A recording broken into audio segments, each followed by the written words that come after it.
Job 360 এর আজকের আয়োজনে থাকবে বাছাই করা ১৬৫০টি গুরুত্বপূর্ণ সাধারণ বিজ্ঞান প্রশ্নের পঞ্চম পর্ব। আমাদের সঙ্গেই থাকুন।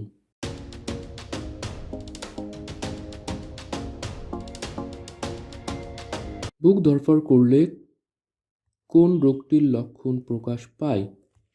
বুক ধড়ফড় করলে রক্তশূন্যতা রোগটির লক্ষণ প্রকাশ পায়। নিচের কোনটিতে ক্যালসিয়াম থাকে?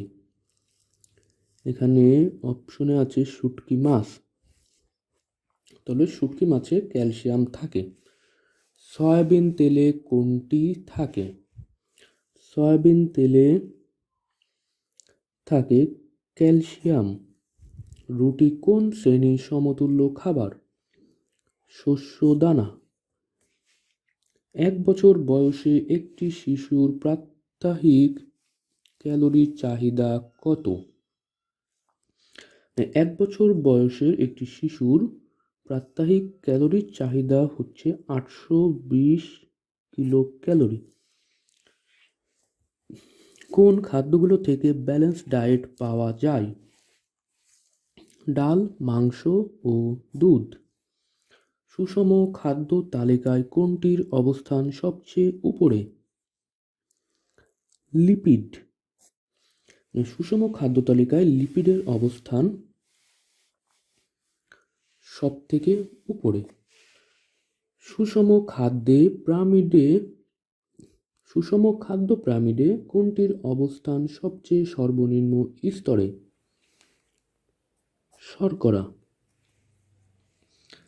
তাহলে সুষম খাদ্য পিরামিডের সর্বোচ্চ অবস্থানে আছে লিপিড এবং সুষম খাদ্য পিরামিডের সর্বনিম্ন স্তরে আছে শর্করা। পুষ্টি বিশারদগণ পুষ্টির উৎসকে কয়টি শ্রেণীতে বিভক্ত করেছেন? 4টি। তাহলে পুষ্টির বিশারদগণ 4টি শ্রেণীতে পুষ্টির উৎসকে বিভক্ত করেছে। মটর কোন শ্রেণীর সমতুল্য খাবার? মটর কোন শ্রেণীর সমতুল্য খাবার? শস্য দানা। দুঃখিত, এটি হবে মাংস। তাহলে মটর কোন শ্রেণীর সমতুল্য খাবার? মাংস। ভাত কোন শ্রেণীর সমতুল্য খাবার? শস্য দানা। একজন পূর্ণবয়স্ক পুরুষের দৈনিক খাদ্য তালিকায় কত গ্রাম চিনি থাকা প্রয়োজন? 58 গ্রাম। টক্সিন দেহের কোন অঙ্গটিকে আক্রমণ করে মৃত্যু পর্যন্ত ঘটাতে পারে? স্নায়ুতন্ত্র। টক্সিন হচ্ছে বিষাক্ত পদার্থ বা বিষ। এটি আমাদের শরীরের স্নায়ুতন্ত্রে আক্রমণ করে আমাদের মৃত্যু পর্যন্ত ঘটাতে পারে। কোনটি টমেটো সসকে দ্রুত নষ্ট করে ফেলে? ইস্ট। টমেটো সসকে দ্রুত নষ্ট করে ফেলে ইস্ট। অধিক পরিমাণে চিনি কোনটির জন্য ক্ষতিকর? অধিক পরিমাণে চিনি দাঁত ও ত্বকের জন্য ক্ষতিকর। ফাস্ট ফুডে কোনটির অভাব রয়েছে? ফাস্ট ফুডে ভিটামিন ও খনিজ পদার্থের অভাব রয়েছে। জন্য স্বাস্থ্য বিশেষজ্ঞ বা ডাক্তাররা আমাদেরকে ফাস্ট ফুড এড়িয়ে চলার পরামর্শ দেন, কারণ এতে ভিটামিন ও খনিজ পদার্থের অভাব আছে। জাঙ্ক ফুড খেলে কি হয়? দাঁত ও ত্বকের ক্ষতি হয়, শরীর স্থূলকায় হয়ে পড়ে। এখানে ক ও গ উভয়ে। টক জাতীয় খাবার নষ্টের জন্য দায়ী কোনগুলো? মিউকর ও এসপারজিলাস। তাহলে টক জাতীয় খাবার নষ্টের জন্য দায়ী মিউকর ও এসপারজিলাস। জীবাণুর বৃদ্ধি ত্বরান্বিত করে কোনগুলো? জীবাণুর বৃদ্ধি ত্বরান্বিত করে পানি ও উষ্ণতা। কোনটির ব্যবহারে খাদ্যদ্রব্য সংরক্ষণে নিষিদ্ধ? কোনটির ব্যবহার খাদ্যদ্রব্য সংরক্ষণের ক্ষেত্রে ব্যবহার করা যাবে না? ফরমালিন। শ্বাসকষ্ট, হাঁপানি হতে পারে কোনটি ব্যবহারের ফলে? ফরমালিন। কোনটি বাতাসের সংস্পর্শে অ্যাসিটিলিন ইথানল নামক বিষাক্ত রাসায়নিক পদার্থ উৎপন্ন করে? Calcium carbide. বাতাসের সংস্পর্শে অ্যাসিটিলিন ইথানল নামক টক্সিন রাসায়নিক পদার্থ উৎপন্ন করে ক্যালসিয়াম কার্বাইড। আমাদের দেশে কাল্টার স্প্রে করা হয় কোন ফলের গাছে? আম। আমাদের দেশে কাল্টার স্প্রে করা হয় আম গাছে। কোন উদ্ভিদ পানি ও স্থলে উভয় জায়গায় জন্মায়? কলমি। আর্সেনিকযুক্ত পানি পান করলে কোন রোগটি হয়? ত্বকের ক্যান্সার। আর্সেনিকযুক্ত পানি পান করলে ত্বকের ক্যান্সার হয়। রামসার কনভেনশন কত সালে সংশোধন করা হয়? 1982 সালে। রামসার কনভেনশন সংশোধন করা হয় 1982 সালে। কত সালে রামসার কনভেনশন চুক্তি হয়? 1971 সালে।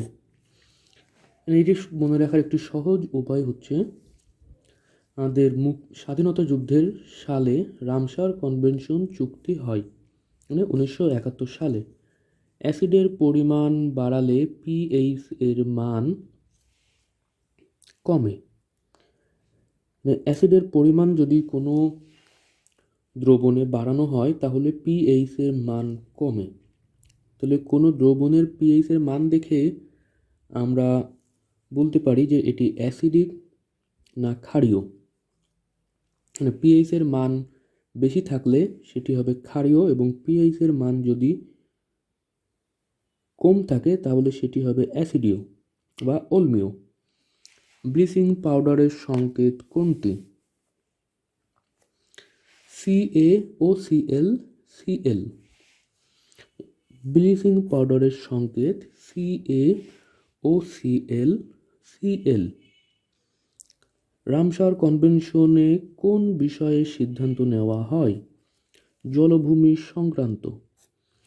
রামসার কনভেনশনে জলভূমি সংক্রান্ত বিষয়ক সিদ্ধান্ত গ্রহণ করা হয়।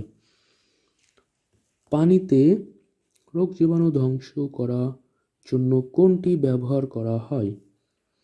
বা পানিতে রোগ জীবাণু ধ্বংসের জন্য কোন পদ্ধতি ব্যবহার করা হয়? ক্লোরিনেশন।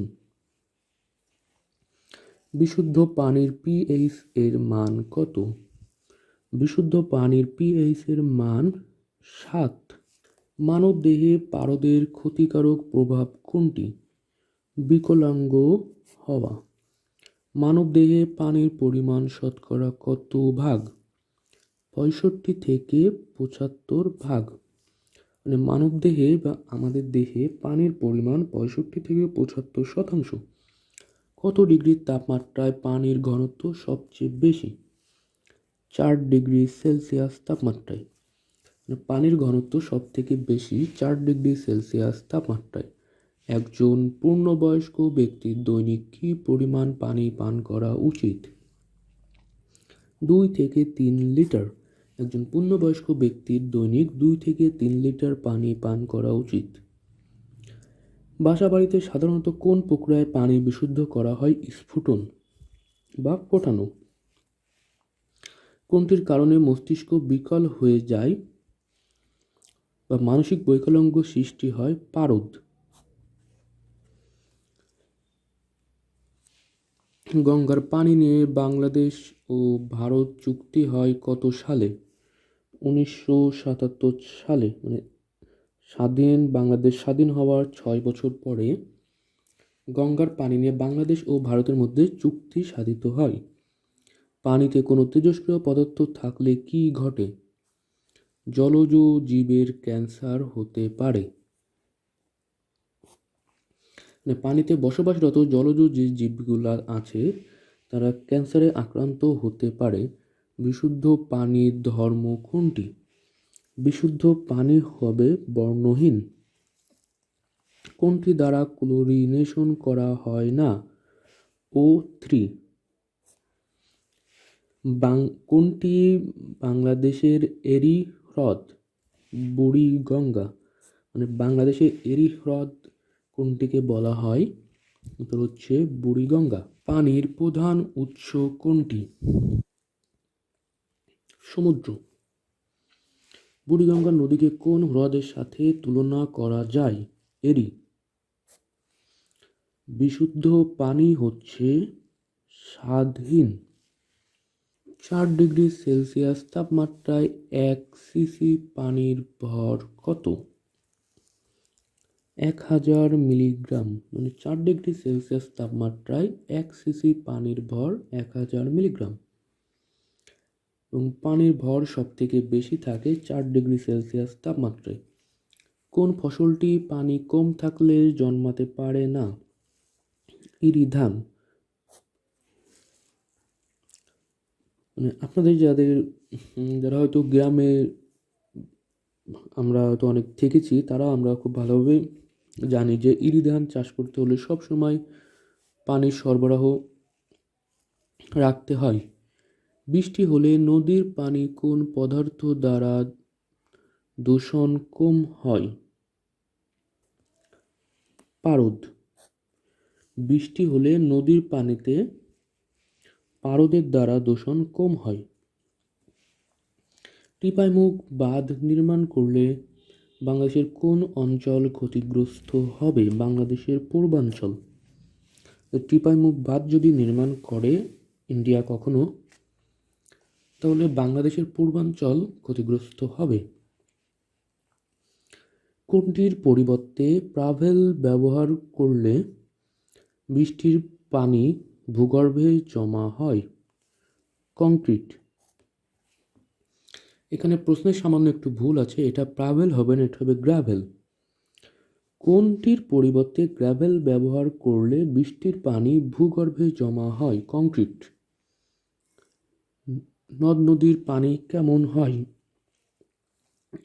নদ নদীর পানি সাধারণত ক্ষারীয়। পৃথিবীর তাপমাত্রা গত 100 বছরে কত ডিগ্রি বৃদ্ধি পেয়েছে? 1 ডিগ্রি সেলসিয়াস। গত 100 বছরে পৃথিবীর তাপমাত্রা বৃদ্ধি পেয়েছে 1 ডিগ্রি সেলসিয়াস।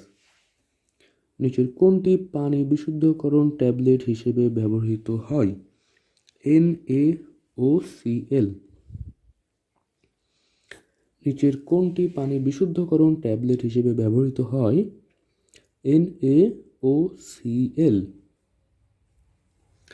আজকের এই পর্যন্ত। আশা করি আমাদের এই আয়োজন আপনাদের চাকরির প্রস্তুতিকে আরও শানিত করবে, এবং আমাদের এই আয়োজনটি যদি আপনাদের ভালো লেগে থাকে তাহলে অবশ্যই জব 360 চ্যানেলটিকে সাবস্ক্রাইব করে আমাদের সাথেই থাকুন। দেখা হবে পরবর্তী পর্বে। সে পর্যন্ত ভালো থাকুন, সুস্থ থাকুন। ধন্যবাদ।